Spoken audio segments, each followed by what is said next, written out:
Gonna do something a bit different today. Gonna do a magazine review of RC Racer magazine, which is a magazine in the UK. I've seen hybrids doing reviews of RC car action over in the US and complaining there's no nitro. So you can see what it's like. I had to look for reviews of this magazine before I bought it and I couldn't find any at all really. So anyway, I bought a 12-month subscription just to see what it was like. And then if it's any good I'll renew it. But I've had the first 3 issues now, the first 3 months.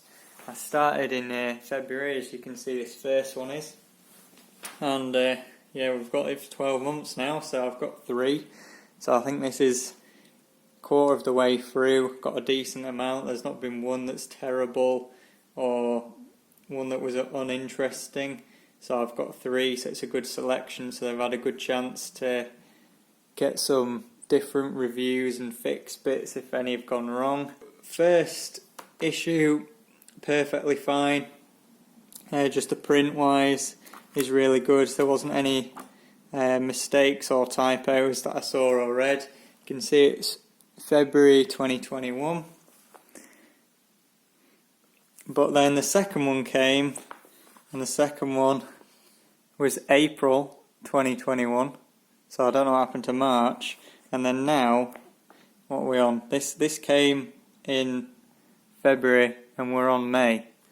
So someone somewhere can't count because they've gone 2, 4, 5. So I don't know what happened to number 3. I think this one that's April should be March and this one that's May should be April. So I don't know what's going on there.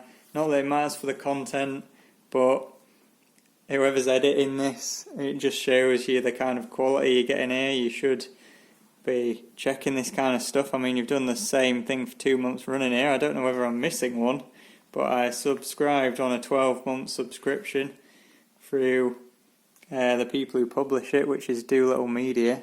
And yeah, I don't know whether they didn't send me one month, but I've got one every month, so I don't know what's going on there. Anyway, we'll have a look at February's edition first. So this was the first one I got. You can see there's a drag car on the front. Drag cars are quite popular at the moment, especially over in the US. So it has got a number of reviews, features and regular parts. They have buyer's guides, dates for races and events and stuff like that, although obviously the past year or so there haven't been as many. And also they've got your usual adverts as well. Let's just have a quick flick through. They've got the Element Enduro, which I'm not really bothered about. We're mainly looking for nitros, to be honest. And so they normally have a few dates. They have nitro buggy racing dates there and touring cars. And they also have new products that have come out quite a bit as well, which is pretty nice. So you can see there's some nitro there already. A nitro buggy, but that's actually for a command center thing, like a pit area. So you can see most of the products that they have, they don't actually put a price on them, but they do tell you a bit of a description about each one and where you can get it from, although they normally put the distributor on, which isn't very helpful. Yeah, because different model shops get stuff from different distributors in the UK. So they've got this Tamiya 6x6, which again I'm not really bothered about, but their reviews are pretty good. They have a nice summary at the end with the specs and if they used any option parts, with a verdict. Obviously friction shocks on a Tamiya because they're junk. They do also have a bit of a back thing, so if you've got the magazine in the past, you can guess when these products came out or when they featured in the magazine, I guess. So here we do have a nitro engine, first nitro engine just there. They do only really have nitro content and nitro stuff in, I've noticed, when there's new products. So, but they do include them, unlike RC car action you've seen on hybrids videos. There's no nitros at all. It's a race engine, 390 quid. It doesn't say that, but It's DLC coated crank. Yeah, I'll just zoom you in a little bit. So you can see we have got some nitro content there. It tells you the features, but I'm guessing most of this is just copied from the website rather than actually a review, because obviously they haven't reviewed it, they haven't got it. But I found that on DMS Racing and it was 390 quid, so that is quite expensive. So yeah, we'll carry on. Carpet racing, not really bothered about that. I mean, it's supposed to be off-road, and as far as I'm concerned, carpet is not even on road really. I mean, it's like inside, it's not proper off-road. So I know in the UK it's hard with the weather and whatever, but yeah. So we have got some pipes here as well. I'm assuming these pipes go pretty well. Oh, we've zoomed in too much with that engine they showed earlier, but they're not on the same page. But it does have these pipes. They're probably like 60 to 80 quid a set or something. But you can see we've got a bit more nitro content in there, so it's not too bad considering the times we're in and nobody likes nitro anymore. We then have the Habao electric truck. They tend to do quite a good coverage of on-road, I've noticed. They've had this on-road truck and they do have at least one on-road and one off-road car reviewed per magazine, which is good. Some more products. They did do a drag car in this one as well, which was like the main feature. So this article's pretty good if you were interested in that. Unfortunately I'm not, so yeah, not really interesting to me, but if you were, this is actually a pretty good article, I have to say. Racing stuff as well, like touring car racing and buggy racing. We've also got some nitros on the Serpent ad, but unfortunately there are more electrics than nitros, so that's sad. And they have got a nitro just there, but that's just the wing. So they do also have this starter box, which is an overpriced starter box. I think it's like 90 quid or maybe even more. Pretty much most starter boxes are the same from what I've seen. They've just got two 70-75 motors, and you plug 3 or 4S in and then engine goes bare, and that's all you need really. So again, they've got some good event coverage, really good event coverage of some on-road car racing, and they also have all the dates for different races as well. And then they also have some model shops which advertise in the back, which is good because you can support your local model shop rather than ordering stuff from AliExpress or Amazon or whatever all the time. There's quite a few model shops listed in the back here, so I like that. I like to look at what engines these places have available, nitro engines obviously, and then we've got some rubbish into Jihad in the back, so that's that one. So the second one here, you can see the main feature this time is a Tamiya again. It's one of those electric Formula E car Tamiyas, which again is quite a big brand. Main feature in the last one, which was quite a small brand, which I quite like, is the drag car, because that's a bit more interesting than like a regular Slash or the associated, is it a DR or something like that. So I do like it when they advertise or review a bit of the smaller companies' cars. So we have some touring car stuff on here. They've got the axial rift in there. Although they haven't reviewed it yet, they've just got this small feature which is basically again a copy and paste from the manufacturer's website. Tells you a little brief description about it. Nothing interesting on that page. Do have some interesting sort of interviews or looking at people's cars. If you're onto on-road stuff again, you see this magazine is quite good for on-road bits. Not much nitro in there though. They have got a bit on here on the new Techno Truggy, which is nitro, but they're just basically saying that the body's ugly. So yeah,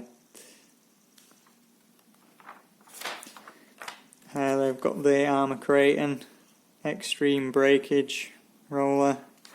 See, I've got Red's electric motors, but no nitro. And we've got the Formula E, which I'm not really bothered about, although this article is pretty decent. They go into quite a lot of depth. The only thing I don't like about these articles is they don't compare it to any of the competing cars, which is a bit of a shame, although it is a review of the car on its own. They don't tend to mention any competing models. They've got a bit of a racing storyline here. Again, these sections for racing are pretty good. Usually if you're into that kind of thing, I'll just bash, so I'm not bothered. Again, this time they have a rear-wheel drive on-road car. So in the last one they had four-wheel drive. This time they've got rear-wheel drive on-road. So that's pretty good. They do the build process and what electronics and setup they go with. Some tips setting it up. And they've got all their optional parts and stuff listed as usual. So it's pretty good, really. Pretty good article for an on-road car. But again, they haven't said, oh, what else? What other different models can you get in a similar class to this? Maybe compare it to them. They do go over bad points, though. So there is that. More touring cars. And they've got this discharger, which we're not bothered about. And then, yeah, that's it for that one. There's just a 1/18 scale crawler thing, which crawling is quite popular still, but I'm not bothered about either. Both mini cars and crawlers, both of those things don't interest me. But they do a decent job of testing it out in the article. And the final magazine we're going to look at here, this is number 3. This is probably one of the more colourful covers there. You can see the Traxxas Hoss on there. But again, they don't have great nitro coverage, or really any nitro coverage to be fair. They've got the Hoss. They go through some of the features like what you'd see on the box.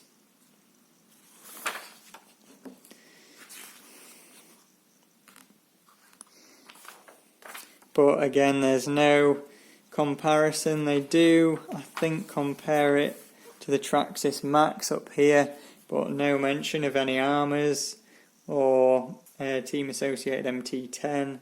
Basically none of the rivals for this truck or anything are ever compared.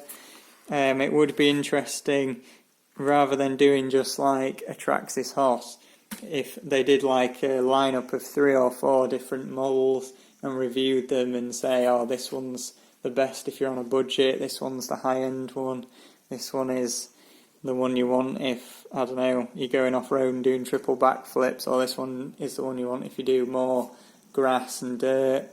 Reviewing the tyres, obviously, stuff like that. You want a bit more of a comparison, see what other stuff's like in the class. But again, they never really go into details on pricing very much, which is a bit of a shame. But they did say the option parts which you can get for it, and the specification is normal. And yeah, the verdict on this one's pretty weak. They've only got 2 points there, so that's a bit disappointing. And they've given it 5 stars.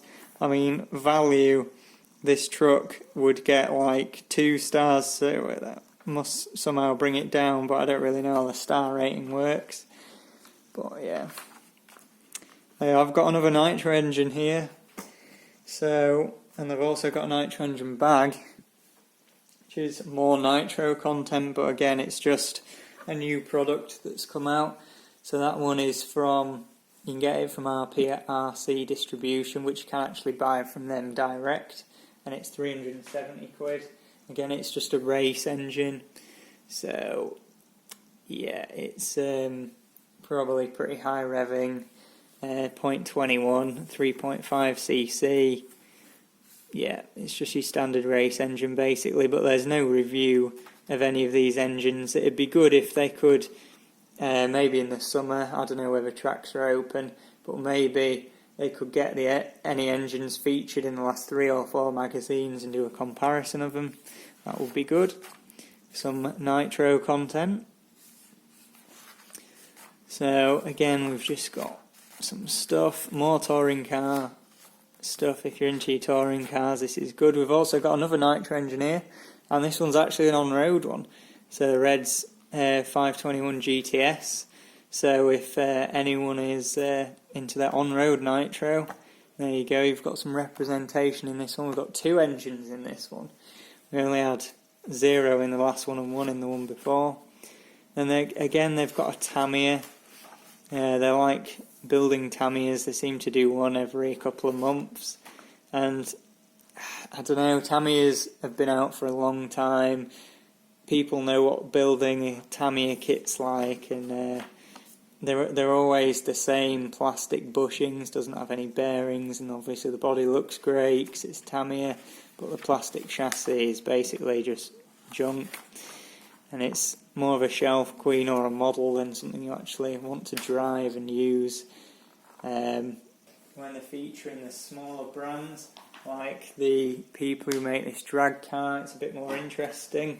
And then the Habao one as well, maybe not quite as well known, whereas a Traxxas, I mean, there's 20,000 reviews for a Traxxas or an Armour on YouTube, so why put it in your magazine that's coming out like 3 or 4 weeks later? Why not, I don't know, find something that's a bit more interesting? Obviously you want to support your local, well, not local, but in the same country, you know what I mean, rather than these giant American-owned, mass-produced in China, sort of. It's not rubbish, they are good, but it would be more interesting to see like comparisons of these rather than just a whole load of pages dedicated to, I don't know, something that you can see hundreds of reviews of, basically. So then we have got a front-wheel drive touring car this time. So they've had a 4-wheel drive truck and then a rear-wheel drive in the last one and front-wheel drive here. So again, for on-road, it's pretty good. And this is a Schumacher as well, so a British less-known company, that's good. And they say it's got no negative other than the price, so must be good. They've got an interesting thing on some RC club here, sort of saying how they've grown and changed over the years, which is nice. And then they've got some solid axle content, which I like. Some bodies, but again, no reviews of any solid axle monster trucks, which is a bit of a shame. And yeah, we've got another racing on-road thing here. You can see the printing on this one is probably the worst. You can see there's a load of lines and stuff that shouldn't be there everywhere. This page here is all messed up. And there was also a few like weird sentences and I don't know, like printing issues on a few pages in here. I can't remember exactly what pages they're on, but whoever edited this one clearly didn't look at it particularly well, basically. But yeah, you can tell here, like, there's quite a bit of smudging under there. I don't really know how that happened, to be honest, but whatever, it came alright to me and it doesn't affect the content, but stuff like getting the date wrong is pretty weird. Anyway, that's it. There's not really much nitro content. I wouldn't burn these like Hybrid does with his nitro fuel, but that would be a waste of fuel. So they have got a little bit in. They could definitely be improved though, and that's just a quick review and overview of these magazines. I'm going to keep getting it for the next 12 months. Maybe they'll have more nitro content in summer, because obviously these will have been written in, say, the month previous to the month they came out, so it was pretty cold for the first few months. So hopefully as they get into summer they'll get a bit more interesting content in them. But yeah, that's it. That's a review of 3 issues there of the Racer magazine. Not too bad. I'd probably give it 3 stars. Probably wouldn't pick it up for £5 like it is in a shop. But if you're going to get a 12-month subscription, it's quite a bit cheaper than that.